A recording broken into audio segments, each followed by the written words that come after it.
Bom dia, irmãos e irmãs ouvintes da FM Padre Cícero. Dicas de saúde chegando para você viver melhor. Na sua FM Padre Cícero, que educa e evangeliza. Eu sou Péricles Vasconcelos, sou médico clínico e do aparelho digestivo. Estou aqui com Miller Anastácio, nosso operador de som, também no telefone 3512-2000. É o telefone que você participa, que você faz perguntas para as nossas convidadas. E também é o telefone que você participa mandando mensagem, pedindo música e também mandando áudio, porque é o WhatsApp. 3512-2000 também é o WhatsApp da FM Padre Cícero. Domingo, grande festa da igreja, dia de celebrar o Rei Jesus. Oficialmente a igreja começa o ano litúrgico hoje com a festa do Rei Jesus. É o encerramento da nossa festa do padroeiro, Sagrado Coração de Jesus, que encerra justamente com a festa do Rei Jesus hoje. E 9 horas nós teremos essa solene celebração da festa do Rei Jesus, aqui do Santuário do Sagrado Coração de Jesus, 9 horas. Coronavírus está aí, pessoal, vamos continuar tendo cuidado. Houve uma notificação de morte ontem, mas que na verdade foi na quinta-feira. 315 mortes no Juazeiro do Norte e 3 casos novos, totalizando 16.039 casos em Juazeiro do Norte. Então, se aqui a gente ainda está estável, não está aumentando, está aumentando em todo o estado do Ceará, está aumentando no Brasil, já está na segunda onda na Europa, segunda onda nos Estados Unidos e provavelmente segunda onda no Brasil. Então vamos ter cuidado, continuar usando máscara quando estivermos em ambientes que tem outras pessoas, continuar no álcool gel, na água com sabão, sabonete, muita higiene, continuar distante das pessoas, tudo isso é importante para não adquirir esse vírus, pois a vacina não tem ainda previsão de iniciar. Talvez para grupos de risco em janeiro, fevereiro, mas para a população em geral é lá para maio, abril, maio, quer dizer, daqui a 6 meses. Então, realmente, ainda temos que fazer muito cuidado antes de chegar essa vacina, que também não significa a cura total. O índice de eficácia de imunidade é 90%, 95%, não é 100%. E não vai ser todo mundo que vai tomar. Então, a gente sabe disso tudo, por isso devemos ter cuidados. Hoje é um dia que estamos com convidadas, 2 convidadas especiais. Está aqui conosco já a enfermeira Fernanda Silva.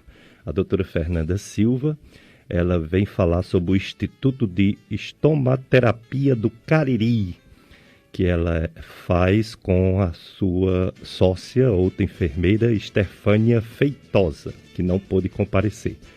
E na segunda parte do nosso programa a gente vai receber a doutora Isabelle Mendes para falar sobre clínica médica, clínica geral, falar sobre geriatria. Então, nessa primeira parte do programa, a gente vai apresentar o Instituto de Estomaterapia do Cariri, que presta assistência a pessoas com todos os tipos de feridas, estomias e incontinências. Então, a doutora Fernanda Maria Silva, ela é enfermeira, estomaterapeuta pela Universidade Estadual do Ceará, UES. Ela é mestre em Saúde da Família pela Universidade Regional do Cariri, URCA, e é proprietária do Instituto de Estomaterapia do Cariri. Bom dia, doutora Fernanda Silva. Obrigado por ter aceito nosso convite. Bom dia, doutor Péricles. Bom dia, ouvintes da Rádio Padre Cícero, né? Mais uma vez é um prazer estar aqui nos estúdios dessa rádio tão aconchegante, tão acolhedora. Muito obrigado. Tá certo, é um prazer estar aqui, doutor Péricles. Eu que agradeço o convite para estar trazendo informações de saúde para a nossa população. Pronto, pessoal. Então, vocês já sabem que a doutora Fernanda Silva é enfermeira, é estomaterapeuta, tratamento de feridas. Ela vai falar sobre os tipos de feridas que elas tratam, ela e a Terfânia Feitosa, também. Terfânia Feitosa, a sócia da doutora Fernanda, é enfermeira estomaterapeuta também pela Universidade Estadual do Ceará, UES. Ela é mestre em tecnologia e inovação pela Universidade de Fortaleza, Unifor, e é membro da comissão científica Sobeste Ceará. Então, a doutora Fernanda, falar sobre as feridas diversas, as estomias, as incontinências, enfim, ela vai falar do trabalho que ela faz, que é pioneiro aqui no Cariri, é a única clínica de estomaterapia na região do Cariri. Doutora Fernanda Silva, fale sobre a estomaterapia para os ouvintes entender como é isso, o que é estomaterapia e como é esse tipo de abordagem. Doutor Péricles, a estomaterapia, né, é uma especialidade exclusiva da enfermagem, certo? Do profissional enfermeiro. E a estomaterapia, ela trata de 3 grandes áreas, certo? Específicas. A grande área de feridas, né? O tratamento de feridas, prevenção e tratamento de feridas, né? O cuidado a estomias, a pacientes estomizados, né? Estomia, a gente lembra colostomia, gastrostomia, né? Ileostomias, e o cuidado a incontinências anal, incontinência urinária, e dentro da grande área de incontinência, os distúrbios do assoalho pélvico, né, que diz respeito também a algumas disfunções sexuais e evacuatórias, do fazer cocô e do fazer xixi, digamos assim, né, relacionadas principalmente à disfunção do assoalho pélvico, que é a musculatura daqui da região da pelve. Entendi. Então, temos essas 3 grandes áreas de abrangência, e dentro dessas grandes áreas, a gente tem as ramificações, digamos assim, né? No contexto de cuidado a feridas, a gente traz um leque de trabalhos, desde aspectos preventivos, como, por exemplo, o que a gente faz muito frequentemente, que é a podiatria clínica. A podiatria clínica é o cuidado nas lesões pré-ulcerativas, sendo bem direcionadas. Enfim, nós temos pacientes como pacientes diabéticos, pacientes que têm algum problema, alguma situação clínica que possa levar à possibilidade aumentada desse paciente desenvolver feridas, como no paciente diabético, como eu falei. Então, a gente faz um tratamento preventivo, certo? Que a gente chama de podiatria clínica. A gente faz a prevenção de lesões desses pacientes, certo? Além disso.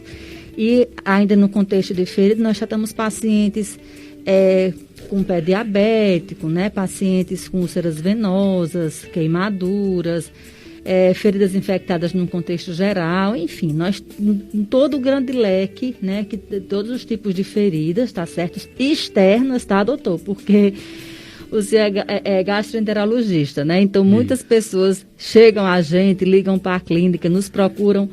Ah, a senhora trata de estômago. Não tem nada a ver com estômago. Estômago, não mais feridas no estômago que eu tenho. Não, a gente não diz respeito a esse tipo de feridas. Feridas externas da pele, ok? Entendi. No contexto de estomias, né, como eu citei, a gente presta o cuidado, principalmente no contexto de adaptação, melhorar o processo de adaptação do paciente estomizado à sua condição de estomizado, certo?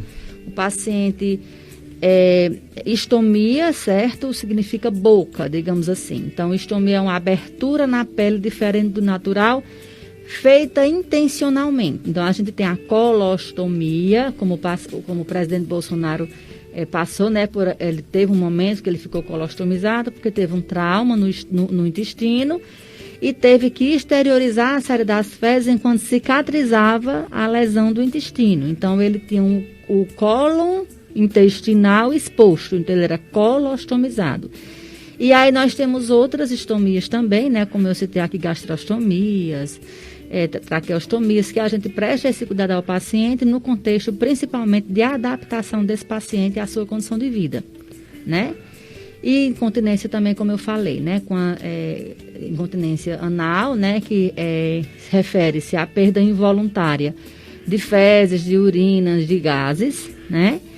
Temos o contexto também dos distúrbios evacuatórios, como a constipação, certo? E as disfunções também relacionadas, algumas disfunções sexuais também que a gente trabalha. Pronto, então eu entendi que são feridas do corpo, seja feridas espontâneas, que a pessoa fica, né, com feridas, seja feridas provocadas pela medicina para tratamento, como a gastrostomia, ileostomia, né, colostomia, e também os problemas relacionados à incontinência, que leva a desconforto, leva a feridas, leva a fissuras, etc., né? Agora, a palavra estômago, porque na minha área gastro, a gente chama estômago as coisas da boca, porque a boca é uma cavidade. Seria isso a etimologia da palavra estômago? Significa algo oco, alguma cavidade? Por que esse nome estômago? Estoma, do grego, né, significa boca. Boca. Certo? Então, abertura. Significa abertura. Isso. Então, assim, estomaterapia, estoma é uma abertura na pele diferente da abertura natural. Entende? Então, bem. É exatamente o contexto de tratamento que o senhor resumiu muito bem, né? Que trata o campo da estomaterapia. Entendi. Agora entendi, porque o pessoal pensa, quando a gente diz estômago, que é estômago, né? Exato. Mas estômago no grego é gastroenterologia, né? Gastro é estômago. Estômago, boca. Então existe um especialista, que é subespecialidade da gastro, que ele é estomaterapeuta. Sim. Mas ele pode ser um odontólogo, né? Pode ser um odontólogo e pode ser um gastro. E agora eu entendi bem, realmente, a etimologia da palavra, né? Um orifício, né? Uma boca, né? E que essa boca não é o fisiológico, né? Não é o normal. Uma abertura, né, na pele diferente da natural. A doutora Fernanda Silva e a doutora Iterfânia Feitosa, elas têm mais de 15 anos de atuação nessa área, quer dizer, muita experiência. E como eu falei, é pioneira aqui no Cariri, elas são pioneiras como a única clínica privada em estomaterapia na região do Cariri. Mas me veio também uma preocupação. Essas pessoas, algumas, não todas, mas algumas que têm feridas crônicas, que têm estomias, e até que têm incontinência, são pessoas muitas vezes idosas, outras vezes não, mas muitas vezes sim, e pessoas com algum tipo de deficiência, são cadeirantes muitas vezes, são pessoas que estão internadas em um hospital, ou que estão em casa de repouso, ou que estão em casa, mas sem poder deambular, andar, se movimentar. O tratamento é todo na clínica, vocês fazem esse tratamento, ou pode também fazer esse tratamento em hospitais, em casas de repouso e em residências, doutora Fernanda? Doutor Péricles, a gente atende tanto na clínica, certo? Como atende em hospitais, como atende em domicílio. A gente tem esse leque de opções para o paciente, uma vez que a gente entende exatamente isso, né? Então, a gente quer oportunizar o atendimento para todos, né? Nós temos pacientes acamados, né? Nós temos pacientes cadeirantes, os cadeirantes nem tanto, porque nossa clínica foi construída toda pensando na acessibilidade, né, do paciente cadeirante. Mas, principalmente para paciente acamado, e neste contexto de pandemia, principalmente, nós atendemos sim em domicílio, além do atendimento na clínica e atendimento também hospitalar. Muito bem, pois agora completou, né? Porque eu fiquei preocupado com quem não pode ir até vocês. Então, vocês vão até o paciente nessa impossibilidade, né?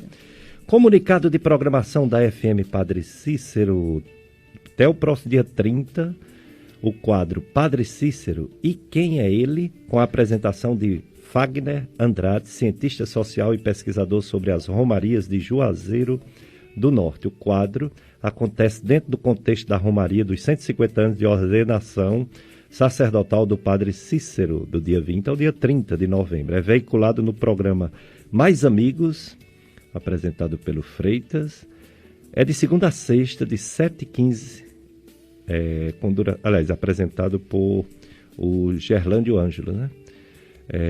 Mais amigos, de segunda a sexta, de 7h15, com duração de 5 minutos. FM Padre Cícero, a rádio que educa e evangeliza. Doutora Fernanda Silva é enfermeira, juntamente com a outra enfermeira, Iterfânia Feitosa, coordenam e prestam serviço principalmente no Instituto de Estomaterapia do Cariri. Está falando aqui sobre sua área de trabalho, sua especialidade em feridas, estomias e incontinências. Em relação a feridas, que são muitas, né?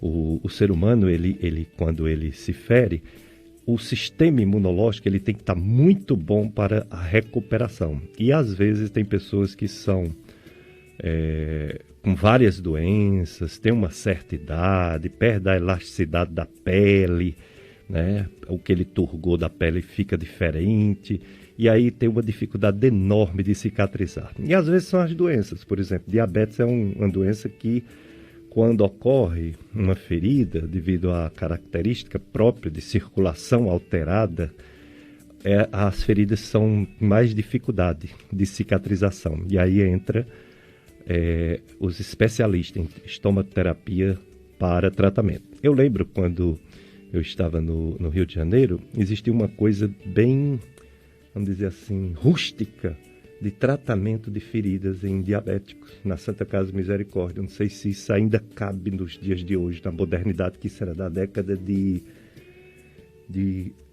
79, 80.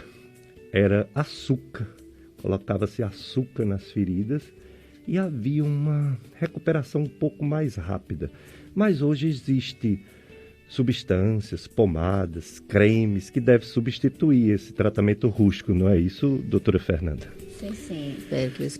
Realmente, por um bom tempo, né, atrás o açúcar ele foi usado muitas vezes. O que é que o açúcar faz? Ele é considerado um debridante osmótico e um antimicrobiano, digamos assim, no sentido osmótico. Ou seja, o açúcar colocado na lesão, ele desidrata, certo? Algum micro-organismo que tem ali naquela lesão, certo? E ajuda também exatamente a limpar aquela ferida. Só que assim, hoje a gente sabe que o dano causado, certo? É maior do que o benefício gerado. Isso já foi provado em vários estudos, certo? Estudos bem controlados, randomizados, ensaios bem acompanhados e em revisões sistemáticas importantes que trazem para a gente... A revisão sistemática é o tipo de estudo de maior nível de evidência, né? Então, trazem para a gente e realmente nos provam que o dano causado seria maior do que o benefício gerado, né? Mas, então, hoje a gente tem, nesse contexto, a gente tem o mel, que ainda hoje é usado, né? Mas não é o mel puro, na realidade, né? É o mel de abelha, né, confeccionado, feito na indústria, industrializado especificamente para trabalhar esse contexto, tanto osmótico, né, como o contexto também da ação do própolis, também como antimicrobiano. Mas são curativos elaborados, certo, na indústria e tudo que tem um contexto diferente de você pegar um açúcar e jogar na ferida, certo? Entendo. Mudou realmente, então, são modernizou. Coisas totalmente diferentes. Exato. Comunicado de programação, ainda hoje, como eu falei, o encerramento da festa do Sagrado Coração de Jesus, mas eu falei da missa de 9, tudo bem, tem a festa do Cristo Rei, mas o encerramento da festa do Sagrado Coração de Jesus é às 19 horas, 7 da noite, neste domingo, dia 22, a celebração eucarística, né, do encerramento da festa, aqui no Salesiano, Sagrado Coração de Jesus, presidida pelo nosso bispo diocesano Dom Gilberto Pastana. Você poderá assistir também pelo canal de YouTube da paróquia, que é PSCJ Salesianos. A FM Padre Cícero está com a festa do Sagrado Coração de Jesus, nosso padroeiro. O Instituto de Estomaterapia do Cariri está aqui conosco a doutora Fernanda Silva, enfermeira, falando sobre o tratamento de feridas. Doutora Fernanda, vocês estão tratando um paciente, por exemplo, a gente já falou o exemplo do diabetes, que é um dos que mais tem feridas de difícil cicatrização. chega um momento em que talvez não responda bem ao tratamento. Aí vocês encaminham para a possibilidade de um vascular, constatar a necessidade de uma amputação. Como é feito essa sua interação com médicos, com especialistas, com cirurgiões vasculares, que esses pacientes às vezes precisam debridar? Não sei se vocês fazem essa parte do debridamento, faz sim, né? O debridamento conservador, isso, né? Então, assim, doutor Péricles, a gente trabalha como membro de uma equipe multidisciplinar. Hoje, o profissional de saúde que quer trabalhar sozinho, ele não tem espaço. É verdade. Né? Ele não tem espaço. Então, hoje não existe uma pessoa que detenha... Aliás, eu acho que nunca existiu um detentor único de todo conhecimento, né? E hoje, principalmente, com o avanço da medicina, os avanços na área da saúde, então, realmente, para isso existem as especialidades dentro da saúde, né? Então, a gente trabalha no contexto de equipe multidisciplinar. Então, assim, eu não tenho condições de acompanhar uma lesão num paciente diabético se eu não tenho um metabolismo compensado, com a glicose estabilizada. Então, para isso, a gente tem que ter um endocrinologista, né? A gente tem as questões vasculares relacionadas ao diabetes, então a gente tem que ter o vascular. Então, nós temos nós trabalhamos, como eu falei, dentro de uma equipe multidisciplinar e temos nossos profissionais de referência para encaminhar esses pacientes. Então, assim, tanto nós encaminhamos o nosso paciente, como esses profissionais também encaminham para a gente. Geralmente, quem encaminha os pacientes no contexto de FIDA são os vasculares, exatamente, né? São os endocrinologistas, os cirurgiões gerais, mediante algumas licenças cirúrgicas que acontecem. Então, realmente, nós não trabalhamos sozinhos, digamos assim. A condução da lesão, certo, fica com a gente, digamos assim. Mas, digamos, uma ferida infecta. Então, a infecção, ela é sistêmica, tem que ser tratada com antibiótico. Então, nós não fazemos antibiótico-terapia, nós encaminhamos ou para um clínico, entendeu? A gente trabalha em algumas situações com a terapia tópica antimicrobiana, quando precisa diminuir a colonização ali na lesão e tudo. Mas, assim, quando uma ferida está infectada, mais o que trata a infecção é um antibiótico. Como eu falei, a gente tem que ter o suporte médico exatamente para essa prescrição. Então, é realmente um trabalho que a gente desenvolve no Instituto, certo? Nós trabalhamos lá, mas nós trabalhamos interligadas com outros profissionais. Assim também, doutor, como nutricionista, certo? Então, assim, não tem como a gente fechar uma ferida sem um aporte nutricional adequado. Então, algumas orientações mais básicas nós fazemos, né, como profissionais de saúde, mas tem situações que realmente não tem como não ter o nutricionista do nosso lado. O fisioterapeuta também é muito importante nesse contexto, em se tratando de marcha, em se tratando de mobilidade do paciente, que algumas lesões a gente precisa realmente desse suporte. Então, nós temos pacientes, principalmente os pacientes de domicílio, né, que são acamados muitas vezes, que pela imobilidade adquirem contraturas e tem as famosas escaras, né, que a gente chama lesão por pressão.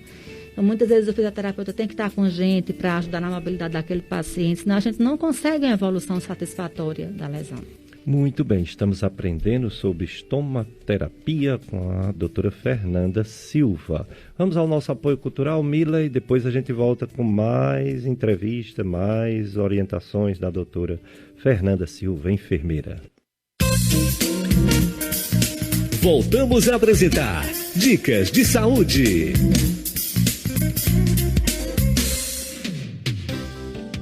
Dicas de saúde na sua FM Padre Cícero, nessa festa de Cristo Rei, né? Senhor do Universo. E a festa do nosso padroeiro, Sagrado Coração de Jesus. Só para complementar sobre a festa, o encerramento da festa, tivemos já a missa de 6 horas, que foi presidida pelo Padre Ferreirinha. 9 horas a missa aqui a pouco, né? Vai ser inclusive transmitida pela FM Padre Cícero. Vai ser presidida pelo Padre José Vicente, que é da nossa Diocese do Crato.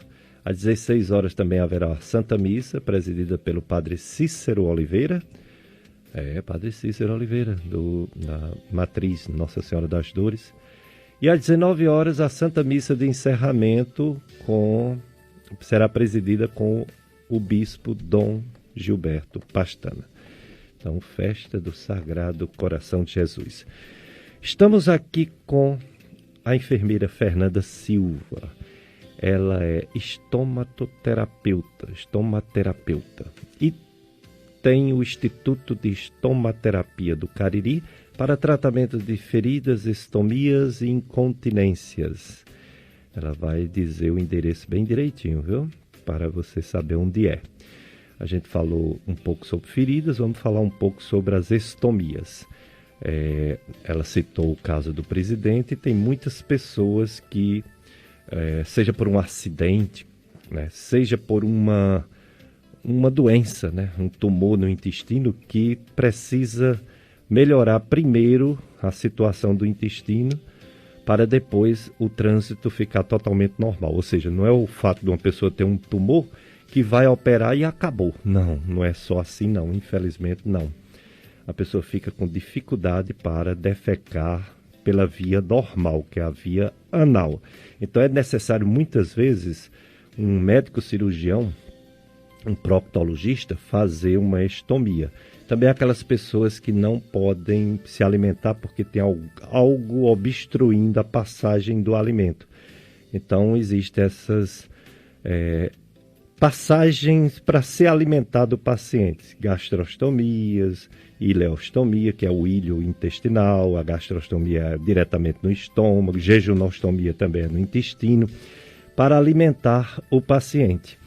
E essas bolsas de estomias tem que ter o máximo de higiene para não ter complicações. Então, doutora Fernanda Silva, fale sobre essas estomias e os cuidados que vocês promovem e que orientam os familiares para ter com essas pessoas estomizadas. Doutor Péricles, o cuidado da estomaterapia ao paciente estomizado, ele vai desde o pré-operatório, né, até o pós-operatório imediato, que é recente, até o tardio, né? Então, em se tratando de pré-operatório, principalmente para os pacientes com estomias intestinais, né, ileostomias, colostomias, a gente faz a demarcação prévia do estômago, né? Então, a gente faz uma visita pré-operatória ao paciente e aí a gente avalia as posições anatômicas, os pontos anatômicos que são importantes, né? Uhum. A gente vê um local que respeite esses pontos anatômicos, né, que são importantes na delimitação do estômago, mas que ao mesmo tempo favoreça o autocuidado do paciente, entendeu? Porque muitas vezes o paciente tem um abdômen em avental, um abdômen globoso, é um paciente que é mais baixinho, tem um tronco mais curto, e muitas vezes o estômago dificulta o cuidado do paciente pós-operatório, o autocuidado do paciente, né? Uhum. Então, a gente faz essa consulta pré-operatória em parceria com o cirurgião e a gente faz essa demarcação dos possíveis locais do estômago com foco a favorecer o autocuidado do paciente, né? E aí, no pós-operatório, a gente faz a avaliação e indicação do sistema coletor adequado. O sistema coletor que eu digo são as bolsas, né? Então, assim, o estômago, o ideal é que ele tenha uma protusão adequada, né? Que ele seja um estômago que fique bonitinho ali na parede abdominal para favorecer esse cuidado pelo paciente. No entanto, nem sempre isso acontece. Muitas vezes a posição, a localização, por exemplo, do tumor ou do trauma abdominal que o paciente teve, ou alguma condição relacionada a cirurgias prévias que o paciente já teve, né? Ou reoperações daquele próprio procedimento, nem sempre favorece que o estômago ele realmente fique na parede abdominal como ele deveria ficar para favorecer esse autocuidado. Então, nós temos opções para prevenir as complicações desses estômagos e para tratar também as complicações do estômago e da pele peristoma, da pele periastomia. Porque assim, ali vai sair o cocô, né, isso, e muitas vezes, principalmente quando o paciente é ileostomizado, ileostomia é a porção do intestino delgado, a colostomia já é intestino grosso. Então, assim, na colostomia já saem fezes formadas, né? Na ileostomia, as fezes são líquidas, ainda contém muitas enzimas, né? Isso tem um pH diferente da fezes que sai na porção final do intestino. Então, precisa de cuidados e bolsas especializadas exatamente para que se evite essas complicações. Que complicações são essas? Por exemplo, a principal, a mais frequente, é a dermatite peristoma, ao redor do estômago, naquela pele. Então, a pele muitas vezes fere, né? fica o paciente irrita, e esse ferimento e essa irritação acaba dificultando a adesividade da bolsa. Então, é um ciclo, né? Se a bolsa não estiver adequada, a irritação da pele. Se a pele está irritada e ferida, dificulta a adesividade da bolsa. Então, a gente trabalha com esses dispositivos especializados e para o tratamento dessas complicações. Como, por exemplo, bolsas especializadas para um paciente que tem um prolapso, porque tem paciente que muitas vezes a alça intestinal, a tripa, né, para que o pessoal entenda direitinho, Exato. exterioriza mais do que o que é para exteriorizar. Então, precisa também de bolsas especializadas. Assim como o estômago também, ele pode ter uma retração, ele pode entrar, né? E aí também tem que ter uma bolsa especializada, além de outras complicações que podem acontecer. E um cuidado interessante também, doutor Péricles, e muito pouco conhecido, não só pelos pacientes, mas até pelos profissionais que cuidam desses pacientes, profissionais médicos, por exemplo, é a autoirrigação intestinal. Então, assim, o paciente com colostomia, ele pode viver sem a bolsa, certo? A gente tem o que a gente chama o que é chamado de irrigação intestinal, né? Que a gente trabalha no sentido, sempre a gente trabalha no sentido de favorecer o autocuidado para essa adaptação. Então, a gente realiza a irrigação intestinal, né, nessa alça, certo? No caso de colostomia somente.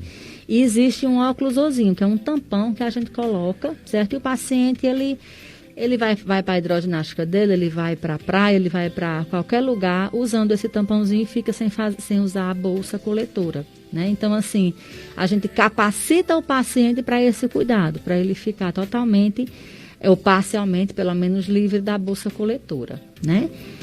Muito bem, estamos aprendendo isso tudo sobre feridas, estomias, vamos já falar sobre incontinências. A enfermeira Fernanda Silva, ela é do Instituto de Estomaterapia do Cariri e presta assistência a pessoas com todos esses tipos de feridas, estomias e incontinência. O Instituto fica no edifício Central Park, então prestem bem atenção, viu? Quem tem feridas crônicas, quem tem bolsas ou orifício de estomias, quem tem incontinência urinária, quem tem incontinência intestinal, a clínica, o Instituto de Estomaterapia do Cariri, fica no edifício Central Park, ao lado do Hospital Regional, 10º andar, sala 1016. Depois ela vai passar direitinho o telefone, né? Eu não decorei o telefone, ela vai passar. Mas vamos falar uma coisa ainda sobre ferida importante. As pessoas, elas são orientadas por outras sem nenhum preparo, sem ser médico, sem ser enfermeira, sem ser, enfim, sem ter nenhuma formação científica. E indicam, coloca borra de café, coloca mato, coloca mastruz, coloca planta, coloca álcool, coloca nas feridas. Doutora Fernanda Silva, o que dizer a essas pessoas que estão nos ouvindo, que às vezes se deixam influenciar por outras e coloca material inadequado nas feridas? É um grande problema, doutor Péricles, porque isso não é incomum de forma alguma, né? Então, assim, a maioria das feridas que nós acompanhamos no consultório são feridas crônicas, né? Então, são pessoas que já têm aquela lesão há algum tempo, né? E aí, nesse algum tempo que a paciente, nesse ela chega com histórias para a gente de diversos tratamentos, né, empíricos que são feitos sem a menor, a menor relação realmente que leve ao processo de cicatrização, que efetive o processo de cicatrização. Então, assim, hoje não se admite mais porque nós temos profissionais especializados na área, né? E nós temos acesso aos serviços de saúde, seja na atenção básica, seja no hospital. Então, assim, se você não tem acesso, está precisando, não tem acesso naquele momento a uma consulta especializada, tem o médico, o enfermeiro de saúde da família que pode orientar, pelo menos o que você não fazer, entendeu? Então, assim, é muito comum, e até mesmo tem pacientes que fazem o segmento da clínica, a úlcera crônica, ela tem um motivo para ter cronificado, ela tem um motivo para estar ali há muito tempo. Então, muitas vezes o paciente começa o tratamento com a gente entende que tem que ter um tempo para a gente evoluir com lesão, mas daqui a pouco ele chega no meio do tratamento dizendo, porque piorou, porque eu fui botar, meu vizinho indicou aquilo, meu vizinho indicou cinza de cigarro, né? Recentemente houve uma que chegou lá na clínica com ciência de cigarro, arnica e não sei o quê. Então, assim, a terapia tópica que a gente... Quem cicatriza é o organismo. A terapia tópica que a gente usa, ela pode auxiliar o organismo ou atrapalhar, certo?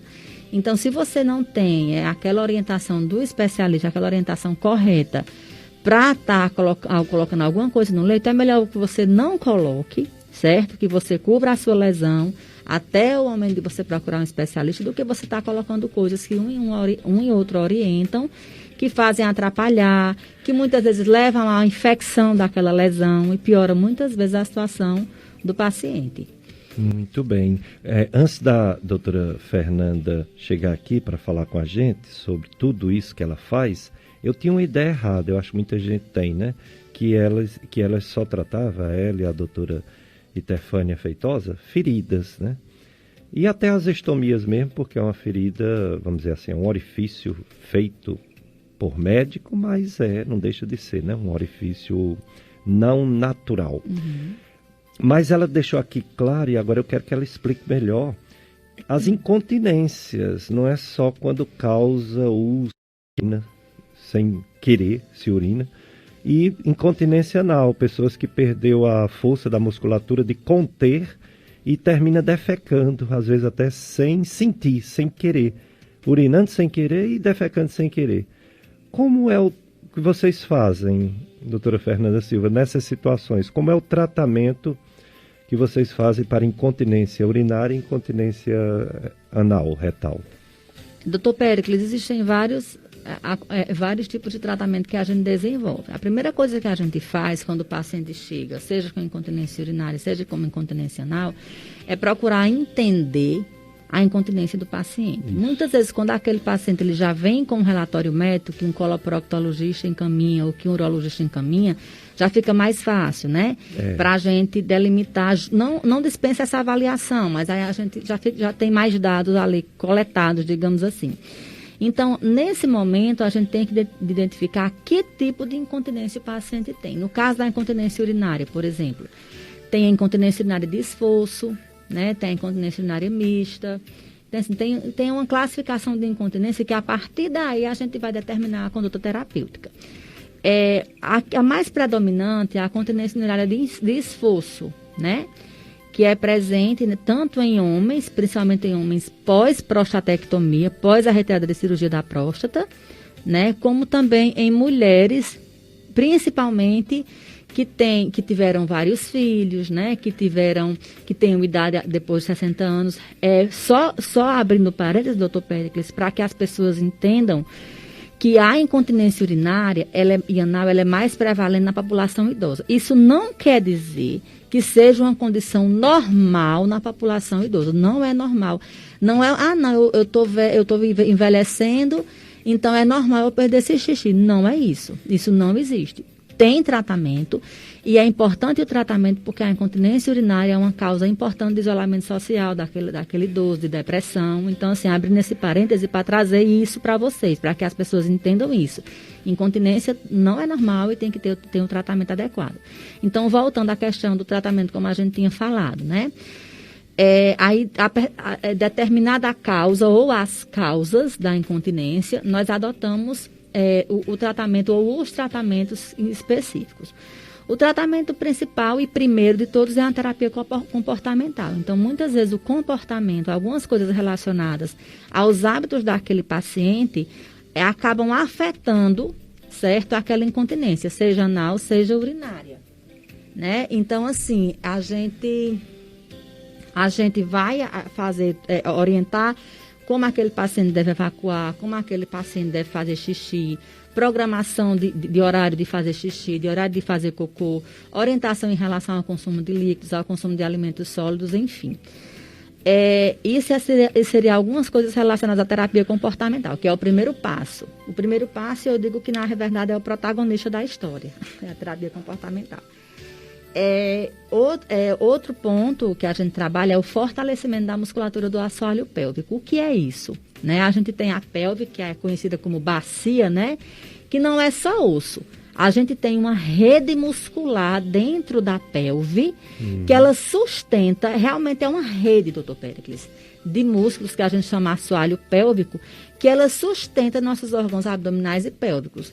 Essa rede que sustenta e que deixa no lugar a vagina na mulher, a uretra e o ânus, né? Isso no homem, o ânus e a uretra. Ele dá sustentação ao assoalho pélvico. Então, muitas situações na mulher, como por exemplo, alguns partos normais que são realizados muitas vezes com ruptura de alguns ligamentos, algumas situações que levam a traumas obstétricos, né? A obesidade, tanto em homens e mulheres, se ele é mais pesado, se tem muita gordura centralizada, tudo que força essa musculatura faz com que essa musculatura enfraqueça, certo? O próprio climatério, que a mulher perde hormônios, faz com que essas fibras percam colágeno, percam elasticidade. Então, tudo isso favorece que esse assoalho pélvico, essa rede muscular, fique fraca. Então, nós trabalhamos com o fortalecimento dessa musculatura através de exercícios específicos. Então, a gente vai para a academia, trabalha bíceps, tríceps, glúteo, e a gente esquece de trabalhar uma musculatura tão importante, que é essa musculatura do assoalho pélvico, que sustenta esses nossos órgãos. Então, nós desenvolvemos programas de exercício individualizados. Então, cada paciente é avaliado e tem o seu programa de exercício, né? Que são programas de exercícios também validados e que tem realmente evidência científica para aquele programa, né? Só que muitas vezes, doutor Péricles, o paciente, por nunca usar essa musculatura, ou não perceber essa musculatura adequadamente, ele não sabe nem que musculatura é essa. É aí onde entra o biofeedback, para melhorar a propriocepção do paciente. Muitas vezes a gente passa várias sessões, só para o paciente entender que musculatura é essa que ele tem que trabalhar. E o que nos ajuda aí é o biofeedback. Então, nós temos o biofeedback pressório, quando o paciente ele faz a pressão, ele faz o movimento e ele tem a resposta visual ou sensitiva em relação àquele movimento que ele está fazendo. Isso, assim, tem um alto nível de evidência também para o tratamento das incontinências, né? Trabalhamos também com eletroestimulação, né? Tanto para o fortalecimento muscular, como para outro tipo específico de incontinência, que é a incontinência de urgência. Né? A incontinência de esforço é aquela que o paciente perde urina com esforço físico. Eu vou levantar da cadeira, eu vou subir a escada, eu vou pegar um peso, eu perco urina. A incontinência urinária de urgência é aquela que o paciente, eu estou aqui conversando com o senhor, então eu dá vontade de fazer xixi. Então, eu tenho consciência para dizer, não, bexiga, espera aí um pouquinho, terminar o programa que eu vou lá para poder liberar o xixi. Só que quem tem incontinência urinária de urgência, deu vontade de fazer xixi, tem que partir para o banheiro, quando chega lá, muitas vezes já tem feito xixi no caminho, né? Isso a gente chama incontinência urinária de urgência, que não é causado por essa fraqueza, ou só por essa fraqueza dessa musculatura, e sim por uma hipersensibilidade do músculo da bexiga. A bexiga é um músculo, né? O mesocletossor. Então, ele só é para contrair na hora de esvaziar o xixi. Então, ele fica, na hora do enchimento da bexiga, em vez de ele ficar relaxado, ele fica tendo contrações involuntárias. Claro, é involuntário, sempre são involuntárias as contrações. Ficam tendo contrações fora de hora. Então, isso dá urgência. Então, a gente trabalha, né, com estratégias comportamentais e com eletroestimulação, principalmente, para dar uma acalmada, digamos assim, nessa musculatura da bexiga, e ela realmente só contrair na hora do esvaziamento e não na hora do enchimento. Então, são alguns dos tratamentos que a gente realiza na clínica, né? E temos também as disfunções evacuatórias, como constipação intestinal e como as incontinências anais, né? Que são mais ou menos também nessa lógica o tratamento. Que bom, né, que temos agora no Cariri essa clínica especializada, Instituto de Estomaterapia do Cariri. Doutora Fernanda Silva, muito obrigado por sua presença aqui. Como passou rápido, né? Essa primeira hora do programa. Suas considerações finais a quem está ali ouvindo, para que as pessoas que têm feridas crônicas, para as pessoas que têm alguém ou que têm estomia, pessoas que têm incontinência, o que fazer, como procurar vocês, diga o telefone, o endereço e essa possibilidade também de chamado quando não puder ir até a clínica. Certo. Doutor Péricles, o que eu tenho a dizer é que se você tem uma ferida crônica, que está demorando no processo de cicatrização, não fique usando esses artifícios, como o doutor Péricles citou. Procure um especialista, procure o tratamento para que essa ferida não complique, não infeccione e não chegue a uma situação pior, como uma amputação ou até uma morte por uma infecção generalizada. Como a gente tem isso, doutor Péricles, né? Então, procure um serviço especializado. Ao paciente estomizado, nós queremos dizer que existe vida depois da estomia. Então, às vezes, o paciente tem um câncer coloretal e, por conta disso, é estomizado. E, às vezes, a notícia, a condição de ser estomizado, para ele, é pior do que a notícia referente a ele ter um câncer, né? Então, assim, existe adaptação, existe vida após uma estomia. Se o paciente for cuidado para essa adaptação, é possível que ele viva bem e viva com qualidade. E para o paciente incontinente, incontinência urinária e anal não é normal. Não é uma condição esperada para a idade. Acontece mais entre os idosos, mas não é porque eu sou idoso que eu tenho que ter e tenho que conviver com a incontinência. De forma alguma, são odores, são lesões, é isolamento social. Então, procure um especialista para que a gente possa realmente tratar, tá bom?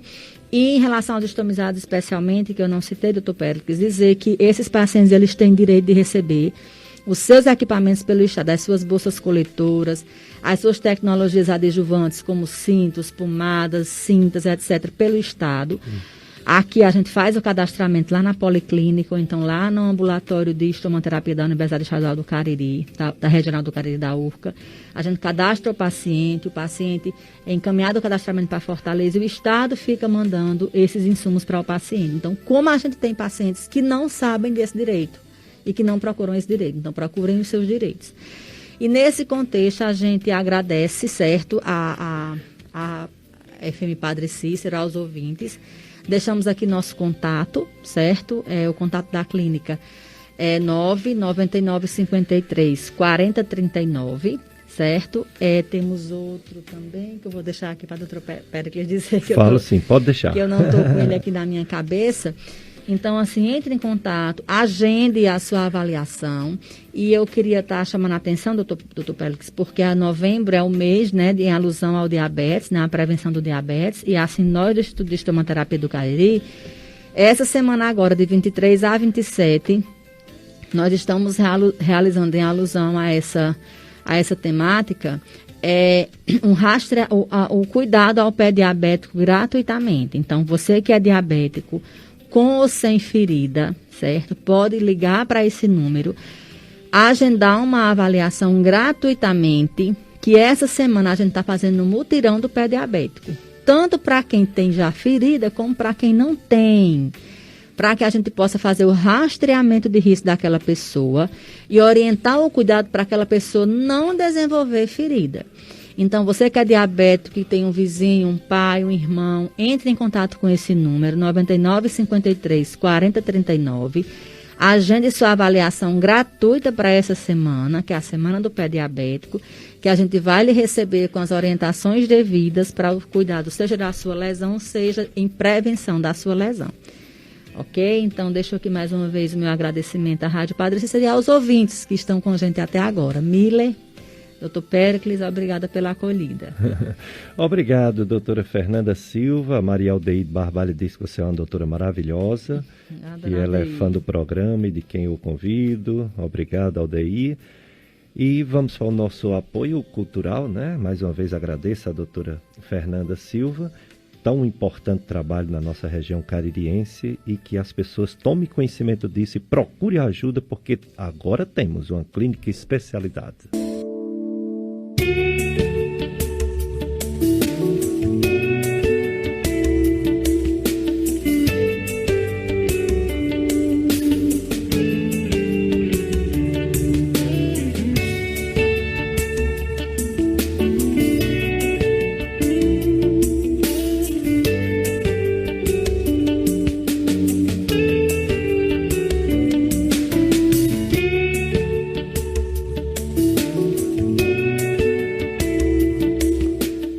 Dicas de saúde para você viver melhor. Eu sou Péricles Vasconcelos, médico clínico, médico do aparelho digestivo, é o gastroenterologista.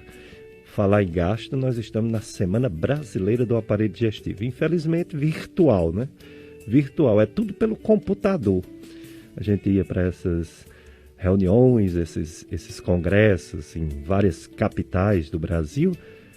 Inclusive o atual presidente da Federação Brasileira de Gastroenterologia é o nosso amigo Dr. Sérgio Pessoa, lá de Fortaleza. Ele é o atual presidente, mas o congresso está sendo todo virtual. E eu estou aqui com o Mila Anastácio, que é operador de som, está no telefone 3512-2000. Telefone esse para você tirar suas dúvidas, fazer suas perguntas. Vamos agora começar uma nova entrevista. A nossa convidada agora é a doutora Isabelle Mendes. Doutora Isabelle Mendes é médica, clínica médica, que antigamente se chamava clínica geral, às vezes chamam generalista, né? Clínica médica. Mas ela também tem uma especialização em geriatria, que são médicos de pessoas de mais idade, a partir dos 60 anos. Ela é professora da Estácio FMJ, ela tem residência em clínica médica, essa especialização que eu falei em geriatria, e é professora docente da disciplina de saúde do idoso e propedêutica médica da Estácio FMJ. Bom dia, doutora Isabelle Mendes. Muito obrigado por ter aceito nosso convite. Bom dia, doutor Péricles. Bom dia a todos os ouvintes da FM Padre Cícero. É um prazer muito grande estar aqui, né? Principalmente, né, diante do doutor Péricles. É um ser humano que eu admiro demais, né? Obrigado. Foi meu preceptor na residência de clínica médica, né? Pela Estácio FMJ. Não diga que faz tempo não, viu? Não dizer isso não, né, doutor? Um pouquinho de tempo, né? Então, assim, é um prazer muito grande estar aqui com o senhor, né? E poder participar desse programa, que eu gosto muito de fazer, né? Vale salientar que eu faço toda semana também, né? Isso. Eu gosto muito de você, gosto muito do seu irmão, doutor Herbert. Cardiologista. Gosto do seu pai, Mendes, sua mãe. Obrigada. Família maravilhosa, né? Seu irmão. Eu atendia seu irmão quando era pequenininho. Um pouquinho de tempo, né? Um pouquinho de tempo. Ele já é um rapazão, já é casado, né? Já, todos são casados. Todos são casados. Bom, doutora Isabelle Mendes, você é clínica. Como é importante o clínico? Perdeu um pouco o valor na medicina, porque nesse tempo de imediatismo, o pessoal quer ir logo para um especialista. Eu recebo pessoas no meu consultório que vão para uma consulta de gastroenterologia e durante a consulta eu digo, olha, você errou, você não era para ter vindo para mim não, você é para ir para médico tal. Quer dizer, as pessoas, elas pensam que devem ir direto no especialista e muitas vezes cometem erros, ou o médico devolve o dinheiro, se for com consulta particular, ou a pessoa perdeu o tempo de ter ido no médico errado. O clínico geral é aquele que faz a avaliação médica completa de uma pessoa, né? E ele resolve a maioria dos casos de saúde. Doutora Isabelle Mendes, tão bonito o clínico, por que está tão desvalorizado? É essa visão que eu tenho ou você vê outros aspectos sociais e econômicos para a desvalorização do clínico geral? Realmente, como o senhor ressaltou, né? O clínico geral, ele na verdade, ele é uma especialidade médica, acho que começa daí, né? Acho que as pessoas pensam que a clínica médica não é uma especialidade, né? Esquece que é uma especialidade, pensa que é todo médico formado, né? Acha que todo médico que recebeu o diploma, né, pode atuar como clínico e às vezes tem aquele certo preconceito, ou seja, um conceito formado, né, sem realmente ir atrás, né, de saber qual é o significado da clínica médica, que a gente faz uma residência de 2 anos, às vezes até mais 1 ano, né, ou seja, pode chegar até 3 anos de residência, em que a gente fica atuando, né, de manhã e de tarde, tempo integral, dando plantão nos hospitais, ambulatório, enfim, toda aquela dinâmica que o senhor sabe, né, e a gente, como o senhor bem falou, trata, né, vê o ser humano, né, o doente como ser humano, né, então começa daí. E a gente tem que perceber que o processo de adoecer, ele não envolve só uma característica, né, o problema físico, né, envolve também o problema social, o problema familiar, o aspecto psíquico do ser humano, a gente tem que envolver também a qualidade de vida, e as pessoas, né, a sociedade acha que a gente deve só tratar a doença, né? E aí eles pensam erroneamente e procurar o especialista e resolver aquele problema. Então, acho que o primeiro aspecto aí, doutor, é realmente a questão do preconceito que existe, né? De não saber que realmente a clínica médica é uma especialidade que a gente faz uma avaliação completa do paciente, né? Que a gente também, quando percebe que não pode resolver aquele problema do paciente, quando tem uma complexidade maior, a gente vai encaminhar para o especialista adequado, ou seja, a gente também como clínico tem que saber nossos limites, né? E também ter a humildade de referenciar para outro colega especialista, e aí, assim, o paciente ele vai ter uma assistência bem melhor e, como o senhor bem falou, né, não vai ter também a questão financeira envolvida, né? Muito bem, então vocês já estão sabendo, né, que agora é a doutora Isabelle Mendes. Aí você pode participar, você pode telefonar 3512-2000, esse número 3512-2000 também é o telefone, aliás, o WhatsApp, né? O WhatsApp da rádio. Então você pode mandar perguntas para a doutora Isabelle Mendes, tanto de clínica médica quanto geriatria, que é médico do idoso. Ela vai falar a diferença de geriatria para gerontologia, já. E lembrar que, como ela falou, a clínica médica é uma especialidade médica.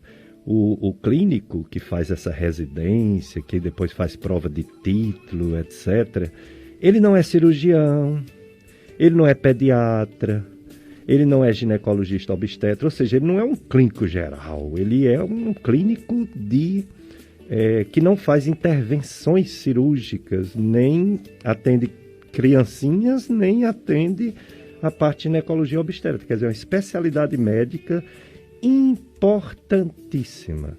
E doutora Isabelle Mendes é exemplo, tanto que é professora da Estácio FMJ. Doutora Isabelle, dá para resolver a maior parte dos problemas de saúde, porque eu vi um autor de livro escrever um livro sobre cefaleia, dor de cabeça, a área dele, um neurologista. E ele falou que as pessoas vão para o médico, ele queria valorizar a dor de cabeça, né? Como uma coisa frequente. E ele disse que, em primeiro lugar, o pessoal procura médico no mundo todo por doenças das vias aéreas respiratórias. Otites, rinites, faringites, laringites, alérgicas, viróticas, etc. Em segundo lugar, por dispepsia, má digestão. Em terceiro lugar, por dor de cabeça. Aí vem as outras coisas. O clínico, ele está habilitado a tratar infecções, afecções das vias aéreas, má digestão e dor de cabeça, não é isso? Exatamente, né? Até assim, a gente, na nossa formação, eu acho que durante a formação médica, quando a gente faz essas subespecialidades, ou seja, a fragmentação do paciente, se esquece algo que é importantíssimo, que é a anamnese, né? Que é a história clínica do paciente, né? Então, às vezes, através da história clínica, né, que é uma anamnese completa, em que a gente vai, através da identificação do paciente, a gente já vai, através de dados epidemiológicos, já vai pensando em algumas hipóteses diagnósticas, ou seja, algumas doenças que são mais prevalentes em determinada idade, em determinado gênero, né, ou seja, o sexo do paciente.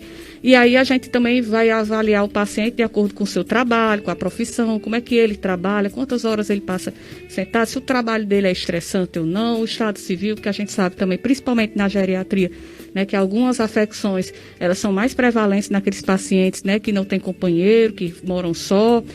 E aí a gente também faz uma história detalhada daquele sintoma que o paciente tem, avaliando os fatores de risco, os hábitos de vida, ou seja, se o paciente fuma, se o paciente bebe, se o paciente faz alguma atividade física, outros sintomas que podem estar associados, que às vezes não são valorizados pelo paciente, mas que podem estar interferindo na sua qualidade de vida.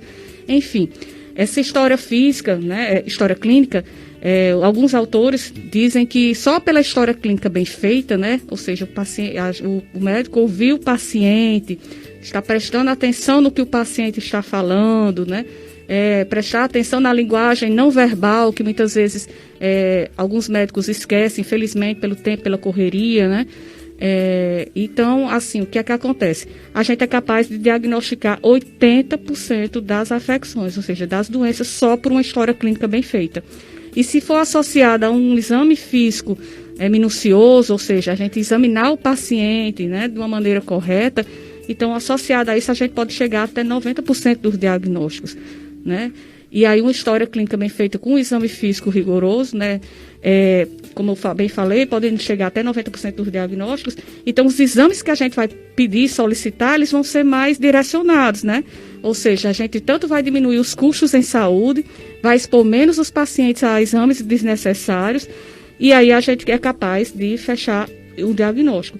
E fechando o diagnóstico, a gente vai saber tratar corretamente, porque uma das falhas do tratamento é o diagnóstico errado, né? Então, se a gente não diagnostica certo, a gente vai fazer o tratamento de forma errada, né? E outra questão que é importante também, por isso que na anamnese, na história clínica, a gente pergunta sobre a situação financeira do paciente, é se ele tem condições de comprar ou de aderir àquele tratamento. Porque se não adianta a gente passar o melhor medicamento, o melhor do mercado, o que saiu, o lançamento, mas se ele não tiver condições de comprar, ele não vai aderir. Então, a nossa conduta também deve ser pautada, né, nessa realidade social do paciente. Né? É verdade, é tudo verdade que a doutora Isabelle está falando. Nós devemos valorizar o clínico que faz essa triagem, que resolve 90% dos casos, só 10% que encaminha, e que você, logicamente, se você faz isso pelo sistema público, tem uma economia geral no bolso do contribuinte. E se você faz isso de uma forma privada, planos de saúde ou particular, você tem uma economia grande de dinheiro que você gasta desnecessariamente, procurando logo um especialista que você nem sabe qual é realmente o seu problema de saúde. Você ainda não sabe qual é a sua doença, na maioria das vezes. Se você já sabe, tudo bem, você procura um especialista. Mas se você não sabe, deve começar pelo clínico, né? Romaria dos 150 anos de ordenação do padre Cícero Romão Batista, até o dia 30 de novembro. 150 anos. E você, Cícero, toma conta deles. Esse é o tema. E você, Cícero, toma conta deles. E o lema: a vida eucarística do padrinho dos pobres na terra da Mãe das Dores. Celebração eucarística, palestras, programas especiais, show do chapéu e muito mais. Acompanhe toda a programação ao vivo pela TV Web Mãe das Dores Juazeiro. TV Web Mãe das Dores Juazeiro, quer dizer, e virtual, né? Infelizmente é tudo virtual por causa do coronavírus. Esse vírus desgraçado que não acaba, né? Na nossa região até está mais ou menos controlado, mas a gente não sabe o que virá no futuro, né? No Ceará como um todo está aumentando e no Brasil está aumentando. O clínico se depara com muitas viroses e agora nós temos essa virose que está demais, né? Uma pandemia, uma epidemia aqui na nossa região, e o clínico ele recebe as pessoas e tem que fazer essa avaliação, né? Antigamente, quando a gente dizia é virose, o pessoal dizia, esse médico não sabe de nada, diz que é virose. Agora eles estão entendendo como virose é uma coisa comum, não é isso, doutora? É bem comum, né? Principalmente, né, nos meses que estão mais frios, né? Porque tem mais confinamento. Mas acho que vale salientar a importância, né, do isolamento social, das medidas de prevenção. A gente andando pelas ruas de Juazeiro e também pelo Brasil, né, que você vê acompanhando na televisão, tem muita aglomeração. Eu acredito que as pessoas estão pensando que a pandemia já está resolvida, mas não está, né? Como o doutor Périx falou, os casos só estão aumentando. Casos que eu também estou me deparando em consultório, né? Pessoas que acham que estão com uma virose, né? E a Covid, né, não deixa de ser uma virose, porque é uma doença causada pelo novo coronavírus, né? Mas, enfim, a gente tem que ter essas medidas de proteção, né? Usar máscara, usar o álcool em gel, lavar sempre as mãos quando possível, né? E evitar aglomerações. Evitar aglomerações, a não ser que você tenha certeza que você já teve, já tem o IgG positivo, você está imune. Agora, imune por quanto tempo? Ninguém sabe. É uma doença nova, né? Ninguém sabe. Então, nem se você teve no início, você pode pegar novamente, ninguém sabe. E imagine quem nunca fez exame, ou quem fez o exame e deu negativo, e vibrou porque deu negativo. Quando eu fiz o meu, eu fiquei tão triste porque deu negativo, eu queria já ter tido. E tem pessoa que fica alegre porque não deu. Ora, se não matou, é tão bom já ter tido, pelo menos tem algum tempo, né, de descanso. Mas vamos ter cuidado, como diz a doutora Isabelle Mendes. Colégio Salesiano São João Bosco. Mais de 70 anos educando e evangelizando, desde 1939, evangelizando e educando a juventude caririense. Está com matrículas abertas. Nesse novo momento, o Salesiano está preparando para aulas tanto presenciais quanto remotas, virtuais. Aulas ao vivo, ensino de robótica, material didático, pastoral, estrutura privilegiada e uma grande novidade para 2021. Agora o Salesiano é do infantil até o pré-vestibular. Então também é do infantil agora o Colégio Salesiano São João Bosco. Eu estudei 9 anos no Colégio Salesiano São João Bosco. Não tinha o infantil. Acho que se tivesse eu tinha começado desde o infantil.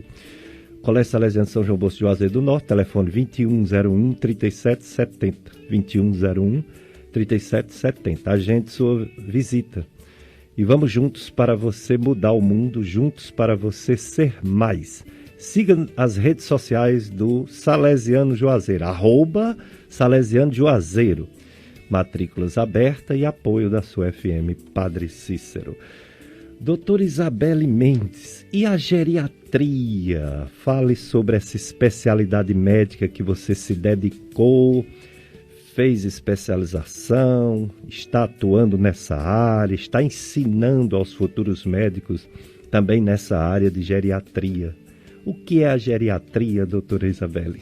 Doutor Périx, a geriatria é a especialidade médica, né, que vai cuidar dos pacientes, né, acima dos 60 anos de idade, né, como o senhor bem falou, né, porque aqui no Brasil, né, o paciente é considerado idoso quando tem mais de 60 anos, né, e nos países desenvolvidos, antigamente chamado de primeiro mundo, as pessoas só são consideradas idosas acima dos 65 anos, ou seja, o geriatra é o especialista no paciente idoso, tá certo? Então, ele vai ter aquela visão que a gente falou da clínica médica, ela também vai ser bem aguçada, né? Ou seja, vai fazer uma avaliação global do paciente, né? E o interessante da geriatria é que, na maioria das vezes, a gente não vai só pensar em curar as doenças, né? E sim melhorar a funcionalidade daquele paciente, fazendo com que ele seja uma pessoa cada vez mais independente, ou seja, capaz de realizar suas atividades diárias, né, com autonomia, ou seja, com o poder de decisão, né, e com uma boa qualidade de vida, né. E o interessante também da geriatria é que a gente necessita de outros profissionais de saúde, né, que a gente chama de interdisciplinaridade, tá certo? Ou seja, a gente vai precisar de outros profissionais, tais como o fisioterapeuta, o terapeuta ocupacional, nutricionista, psicólogo, né, para dar uma assistência melhor para o paciente idoso e também fazer uma boa reabilitação, né, para ele. Muito bem, então é a geriatria. Exato. E qual a diferença de geriatria para gerontologia? A geriatria é a área médica, né? Então, é o profissional médico que vai atuar com o idoso, e a gerontologia são os outros profissionais da área de saúde que vão lidar com o idoso. Como eu falei, né? O fisioterapeuta que faz a especialização em gerontologia, é um nutricionista, é um educador físico, um terapeuta ocupacional, né, um psicólogo, então, um assistente social. Então, aqueles outros profissionais da área de saúde que se dedicam aos idosos, então eles precisam fazer a especialização em gerontologia. Então, se for o profissional médico, é geriatria. Qual a diferença do envelhecimento normal para a doença na geriatria, doutora Isabelle Mendes? Certo. Então, assim, o interessante sempre, doutor, eu ensino muito meus alunos que é interessante a gente saber o que é o normal, né, o que é o fisiológico, né, as mudanças que ocorrem com o nosso corpo durante o processo de envelhecimento, para que a gente saiba distinguir o que é normal para a idade, né, e o que é patológico, ou seja, o que é doença. Porque, principalmente, assim, o que é que acontece? Muitas das pessoas que não têm esse conhecimento, eles acham, ou eles tendem a achar que o que está acontecendo com o paciente é doença, ou então eles podem minimizar uma situação que é mais grave e subestimar, na verdade, e achar que é normal para a idade, né? Então, o interessante é a gente conhecer isso, né? Saber que nosso corpo ele vai só passando por processos de mudança, né? E nem sempre aquela mudança é considerada uma doença, né? Então, é importantíssimo a gente saber o que é normal para a idade. Muito bem, estamos com a doutora Isabelle Mendes, ela é clínica médica, é generalista, ela também é especialista em geriatria, ela é professora universitária da Estácio FMJ e está aqui conosco. Você pode participar pelo 3512-2000, tirar suas dúvidas, fazer perguntas a ela tanto nessa parte de clínica quanto na parte de geriatria. Vamos a um apoio cultural, não é, Miller? E depois a gente volta com mais perguntas, mais orientações da doutora Isabelle Mendes. Dicas de saúde para você viver melhor na sua FM Padre Cícero. Eu sou Péricles Vasconcelos, médico. Estou aqui com Mila Anastácio, operador de som. E surgindo primeira pergunta para a nossa convidada, doutora Isabelle Mendes. É o Cícero Cruz, ele pergunta se é verdade que as pessoas que testam positivo para o Covid-19 ficam com consequências do que foi contraído, ou seja, fica sequelado, pode ficar com problemas a longo prazo. Qual a sua experiência, doutora Isabelle, sobre isso que o nosso ouvinte está dizendo? Há casos relatados de consequências de uma virose que a gente sabe que, apesar de ser grave, leva à morte 1%, um pouco menos das pessoas, mas a maioria fica curado. Mas fica alguma sequela? Tem descrito, você tem visto alguns problemas de quem contraiu essa doença? Olha, doutor Péricles, uma das formas, né, da Covid, uma das manifestações, são as manifestações trombóticas, né? Ou seja, a formação de um trombo, que é um coágulo de sangue, né? E que pode comprometer o cérebro, né? Tal como um derrame, que é popularmente conhecido, né? Então, alguns pacientes, se tiverem esse acidente vascular cerebral, eles podem sim ter as sequelas, tais quais, né, um AVC por outras causas, tá certo? E aí, assim, as outras sequelas, a gente ainda vai conhecer, né, daqui a alguns anos, como a questão da chikungunya, né? Que quando teve, a gente só pensava que era uma doença. A zika, né? Ninguém imaginou que fosse dar microcefalia em crianças, bebezinhos. E como a chikungunya, que as pessoas achavam que era só aquela doença aguda, como se fosse a dengue, né? Passou, melhorou e não ia ter a sequela. E hoje a gente vê que tem a artrite, né? Até mais de anos, vários anos. Que evolui com a artrite pós-chikungunya. Então, assim, como era uma doença nova, então a gente vai conhecer mais essa questão das sequelas, né? E quais consequências, né, para vias aéreas, né, daqui a alguns anos, acredito. Eu sei que ele tem muitas manifestações também cutâneas, né, você percebe, né, está relacionado às vezes com doenças dermatológicas, né, com alterações neurológicas, né, as sequelas, as paresias, né, ou seja, diminuição de força, diminuição da dificuldade do paciente andar por conta do comprometimento do sistema nervoso central, né, quando tem essas manifestações trombóticas, né? Ou seja, na grande maioria das pessoas há uma recuperação completa, graças a Deus. Principalmente crianças, jovens, né? Pessoas que não têm doenças crônicas graves. Exatamente. Mas pessoas que desenvolvem essas complicações, como a doutora Isabelle falou, pode ficar assim. E só o futuro é que vai dizer, pois é uma doença nova. A Rafaela, ela diz que a doutora Isabelle é uma grande profissional e grande amiga, humana e sempre muito prestativa. Um grande abraço dos seus pacientes, doutora, seus pacientes e amigos, Rafaela e Josemi. Ah, são os amores mesmo. Um abraço, Rafinha e Josemi, são um casal maravilhoso, né, que graças a Deus botou no meu caminho. Além de pacientes, são meus amigos também. Que bom, né? Que bom, porque é como aquele lema do nosso amigo doutor Raimundo Macedo, né? Meu médico, meu amigo. Se você não tiver uma boa relação médico-paciente, aquela insegurança do paciente em relação ao médico já atrapalha a condução do tratamento, não é isso? Exatamente, né? E vice-versa, né? Também se o paciente perceber a insegurança, né? A falta de empatia do profissional em relação ao paciente, também isso já vai comprometer a relação médico-paciente, né? Exatamente. Doutora Isabelle Mendes, eu vejo isso na prática, do dia a dia. Eu recebo um paciente, ele vem para mim, está procurando um médico de estômago, está procurando ou de intestino, um gastroenterologista, ou de fígado, que eu faço também, hepatologia. Aí ele vem, em busca de um remédio para melhorar os seus problemas. Só que essa pessoa, quando já tem uma certa idade, vem com os remédios da cardiologia, vem com os remédios da endocrinologia, vem com os remédios da ortopedia ou reumatologia, né? Vem com os remédios da neurologia. E quando a gente soma aqueles remédios, dá em torno de 9, 10, 11 tipos de remédio, que dá um total de 14, 15, 16 comprimidos.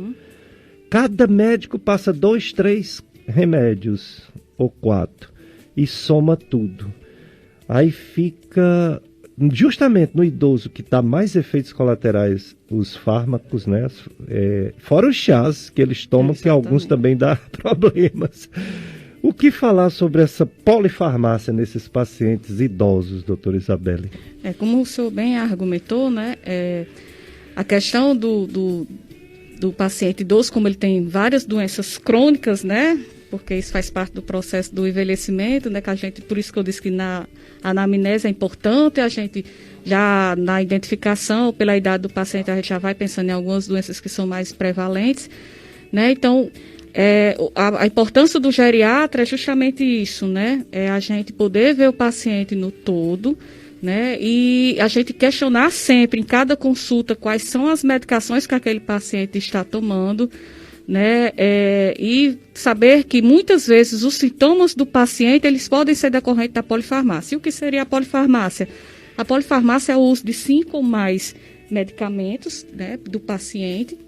E aí existe também uma subdivisão, que é a polifarmácia excessiva, quando o paciente está usando mais de 10 medicações.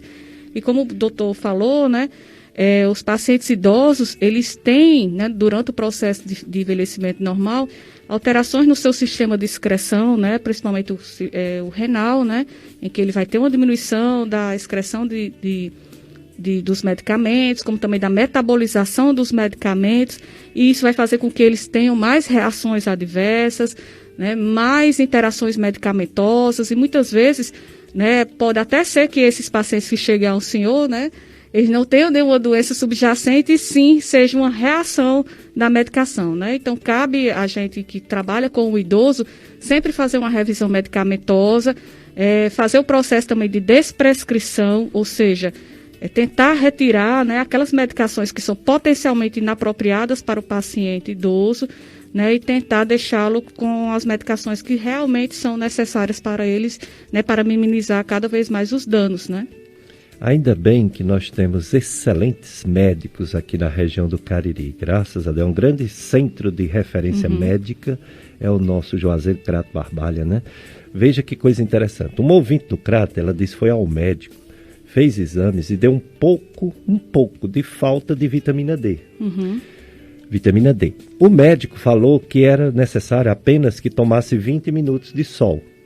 E ela gostaria que abordasse um pouco sobre isso. Quer dizer, ele protegeu ela, né? Porque existem riscos até de cálculo renal quem toma muita vitamina D, não é isso, doutora? Exatamente.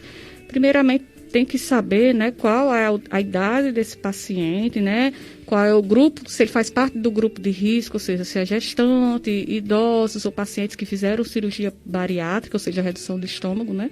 Popularmente falando, né? Isso. Porque o ideal, né, na verdade, é que a gente faça a suplementação de vitamina D nesses pacientes de risco, né? Porque apesar do risco de cálculo renal, os riscos são maiores nesse grupo de pacientes se não fizer a vitamina D, não é isso? Exatamente, né? Então, lembrando que primeiramente a gente deve fazer a triagem, né, nesses pacientes de risco, ou seja, primeiramente não é para ficar solicitando vitamina D para todos os pacientes, né? E nesses pacientes de risco a gente faz a dosagem. E se tiver realmente ou com alguma insuficiência ou com alguma deficiência, a gente faz a suplementação. Agora vem o grande questionamento, né? Quem é que tem tempo, às vezes, para poder fazer o famoso banho de sol, né? Na sociedade que a gente vive hoje, na correria, né? Sem falar que o banho de sol também pode dar problemas de pele, né? Exatamente. Até câncer. Exatamente, pela exposição, né, dos raios ultravioletas, né? E pode também levar esse tudo é um problema. Equilíbrio, né, doutora Isabelle? Exatamente, né? Tudo é um equilíbrio. Agora, assim, por exemplo, mal de Alzheimer. Mal de Alzheimer é relativamente frequente, mas todo mundo que esquece, alguém já vai falando que tem esse mal de Alzheimer. Todo mundo que tem um problema, um idoso que tem uma demência, os parentes já pensam que é o mal de Alzheimer. Então, quem tem mal de Alzheimer porque tem esquecimento e demência, e quem não tem?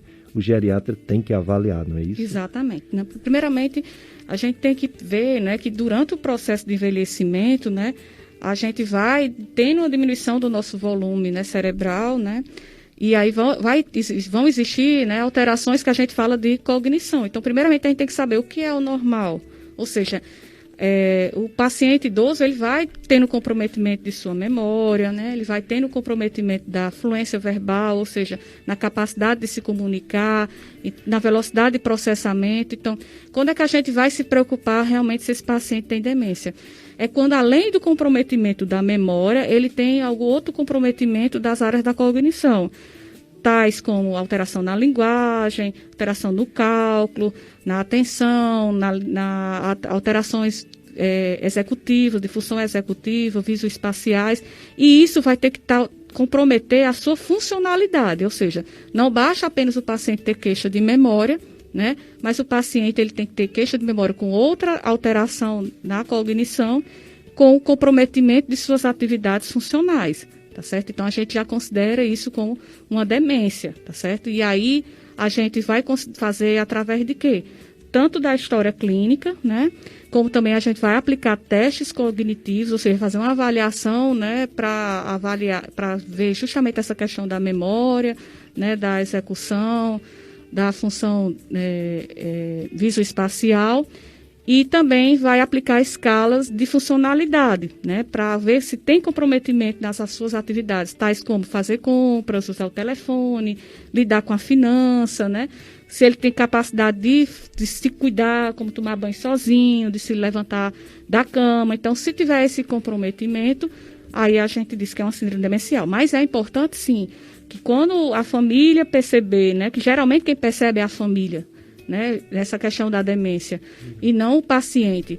Então, geralmente é a família que percebe que o paciente está ficando esquecido, que está comprometendo a sua funcionalidade, e aí eles procuram o especialista, né, o médico. Verdade. Como também nem todo idoso que treme é mal de Parkinson, nem não é todo, isso? Exatamente. E também a gente não pode achar que o tremor é normal para a idade, né? Também tem que ser investigado, né? Então, nem todo tremor é mal de Parkinson e nem todo tremor é normal para idoso, né? O normal é ele não tremer, né? Como estamos falando de idosos, vamos ouvir uma dica do médico de sono, Dr. Péricles Filho, José Péricles, sobre os cochilos, os cochilinhos que os idosos dão de dia, na cadeira. Vamos entender sobre os cochilos nos idosos.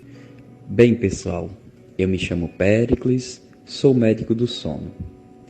Na população idosa, é muito comum verificarmos fisiologicamente uma certa sonolência, mesmo com noites bem dormidas, ali no período da tarde, seja depois do almoço, seja de tarde mesmo. Os nossos avós e nossos avós costumam rotineiramente tirar pequenos cochilos nas tardes. E isso é fisiológico, é considerado normal essa sonolência. Mas devemos ter um certo cuidado. Pessoas que dormem bastante de tarde podem sentir falta desse sono durante as noites e começar a se queixar de insônia. Então, se você convive com alguém assim que tira muitos cochilos de tarde, pode ser interessante recomendar que não passe mais do que 20 ou 30 minutos dormindo, porque assim podemos ajudar em casos de insônia já instalada ou quem sabe prevenir um problema futuro. Estou sempre disponível no sonocariri.com.br. Tenham todos uma ótima semana.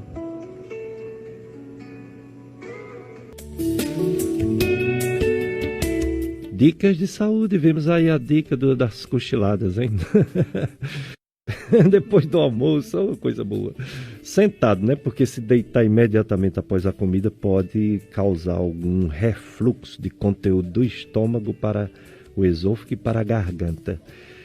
Doutora Isabelle Mendes, eu soube que você faz também atendimentos domiciliares e achei isso muito importante, porque eu, particularmente, tenho dificuldade de atender as pessoas em residências. Eu não me sinto à vontade, eu não fiz nenhum treinamento, eu tenho dificuldade de atender pessoas em residência. Como é essa sua experiência? Como começou a atender pessoas a domicílio? Sim, doutor. Essa experiência de atender pacientes em domicílio, né, começou na minha formação médica, né? Então, na universidade que eu me formei, na Universidade Federal da Paraíba, a gente tinha no internato, né, que é o último ano da faculdade, da graduação, a gente tinha que fazer um estágio rural integrado, ou seja, a gente tinha que atuar como médico, né, no interior, né, supervisionado por um médico, obviamente, e aí a gente ficava acompanhando, né, o profissional, né, durante as visitas domiciliares, né. E depois que eu me formei, eu fui trabalhar na atenção primária, né, no PSF, que também a gente tinha que fazer as visitas domiciliares, né, semanalmente, principalmente naqueles pacientes idosos ou pacientes que têm alguma sequela, que têm dificuldades de se locomover, de ir até o posto de saúde. Então começou daí, né? E assim, eu fui gostando, porque nessa visita domiciliar, a gente é capaz de avaliar, além do paciente, a gente vê toda a dinâmica da família, o ambiente que o paciente está inserido, né? E principalmente nos idosos, a gente faz aquela avaliação do ambiente, se é um ambiente de risco para quedas, né? Como é a questão da cama do paciente, do piso, se tem muitos objetos na casa. Então, é uma avaliação que a gente faz geral também, né? Então, a gente tem essa oportunidade. Então, eu gosto muito de fazer visita domiciliar, porque eu conheço mais sobre a realidade do paciente, né? E isso é importante demais para a gente fazer nossas estratégias de tratamento. E bom, né? Então, se você tem alguma pessoa que tem dificuldade de se locomover, né? De ir até um consultório médico, então temos essa excelente opção, que é a doutora Isabelle Mendes, que é médica clínica, médica geriatra e que faz também a consulta a domicílio. Uma idosa de 75 anos do bairro Franciscano, ela diz que depois do almoço dorme até 2 horas. Que beleza! Quer saber com a doutora Isabelle se isso é normal ou não? A gente tem que primeiro ver se esses cochilos que ela está, né, tirando depois do almoço se está interferindo, né, com o seu sono noturno, né? Que é muito comum, às vezes, os pacientes chegarem para mim e dizer, doutora, eu não estou dormindo nada, né? Aí é estranho, né? Então tem que ser questionado. Quantas horas a senhora dorme durante a noite? E durante o dia, né? Sabendo que, assim, o idoso, ele dorme em média, por dia, 5 a 6 horas, né? Então, o ideal é ver se esse cochilo que ela está tirando está interferindo no seu sono, né? E os cochilos, eles devem ser reduzidos, né, quando está interferindo, ou seja, se ela tem dificuldade para dormir à noite, então restringir para um cochilo de 30 minutos, no máximo 1 hora. Doutora Isabelle Mendes, eu atendo, porque não existe uma cultura dos idosos irem para geriatra, deveria ter, né? Mas antigamente eram poucos, aqui no Cariri está aumentando, ainda bem. Eu atendo pessoas idosas, e uma das minhas dificuldades é porque eles têm dificuldade de comunicação. Muitos não escutam bem o que a gente fala e muitos têm problema de visão e problema também de comunicação, de falar. Como você supera, como você faz para vencer essas limitações na consulta do idoso? Exatamente. Então, assim, a gente percebe que a avaliação semiológica, né, que eu ensino essa disciplina na faculdade, né, de propedêutica médica, né, que no paciente idoso ele é diferente, justamente por conta dessas limitações, né, da comunicação. Não só pela questão da visão, da audição, mas também pela baixa escolaridade. Alguns vêm de zona rural, então a gente primeiro tem que, a nossa linguagem médica, ela deve se adequar à cultura do paciente, né, ao grau de instrução do paciente. Então, não adianta eu falar com o paciente de uma maneira rebuscada, porque realmente ele não vai compreender. Então, eu tenho que me adequar ao linguajar do paciente, tá certo? Por isso que é importante a gente perguntar sobre a escolaridade. Em relação à visão, a gente tem que ter um cuidado para não ser um ambiente muito luminoso, ou assim, por exemplo, se o paciente se incomodar muito, né, tiver aquela questão da fotossensibilidade, né, o ambiente ele deve ser o mais silencioso possível. A gente, o ideal é que durante a conversa, né, a entrevista, a gente não grite com o paciente, tá certo? Por quê? Porque ele tem, a dificuldade dele não é para sons agudos, é mais para sons graves, tá certo? Então, a deficiência auditiva que ocorre, né, durante o processo de envelhecimento é mais para sons graves. Então, eu sempre oriento os alunos para falar de forma devagar, pausadamente, né, porque muitas vezes eles percebem o que a gente está falando pela nossa linguagem, né, labial, e não adianta a gente ficar gritando que eles não vão, né, e tem que ser uma consulta mais demorada, ter mais paciência com aquele paciente, né? E muitas vezes a gente se refere também, né? Se reporta aos familiares, né? E aos cuidadores. Então, a gente pede também para quando o idoso for uma consulta que ele vá acompanhado. Porque muitas vezes a nossa coleta da história, né? Vai ser também com esse tipo de acompanhante, né? Se tiver essa dificuldade geral com o paciente idoso, a gente vai e coleta também a história com o acompanhante. E ver a fidelidade, né, desse acompanhante, porque também não vai adiantar nada se for só um cuidador que não conhece nada do paciente, que a família pagou só para ele ir para a consulta, então aí a fidelidade das informações vai estar prejudicada, né? É verdade. Que pena, doutora Isabela Mendes, que já estamos chegando ao final. A doutora Isabela atende na clínica chamada Unicárdio, que fica na Rua Santa Rosa, ali pertinho do Memorial Padre Cícero. Ela atende também na clínica Provida, que fica na Rua São José, quase em frente à clínica Endoclinic, né? Na Rua São José. Tem outros locais de atendimento, doutora Isabelle? Só estou atendendo no momento na Provida Cariri, né? Na Unicárdio. E o restante do tempo eu fico dando aula, né? Tem ambulatório, né? Na faculdade? Tenho, sim. A gente tem ambulatório, né? Porque eu ensino a disciplina de saúde do idoso. Então, a gente está fazendo também ambulatório, né? Atendendo aqueles pacientes do SUS, né? Juntamente com os alunos da graduação.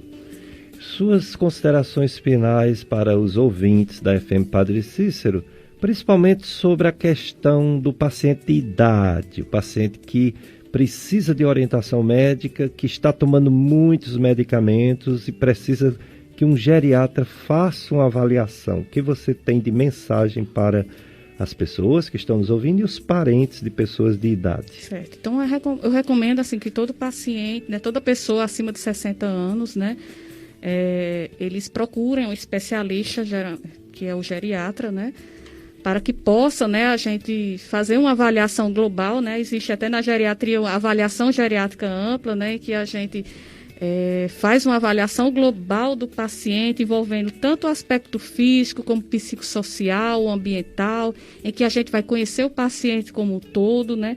Através desse conhecimento geral, global, fazendo a revisão medicamentosa, detectando a polifarmácia, outras comorbidades, a gente vai fazer planos de intervenção terapêutica juntamente com outros profissionais da saúde, visando sempre a qualidade de vida do paciente, a manutenção da sua funcionalidade.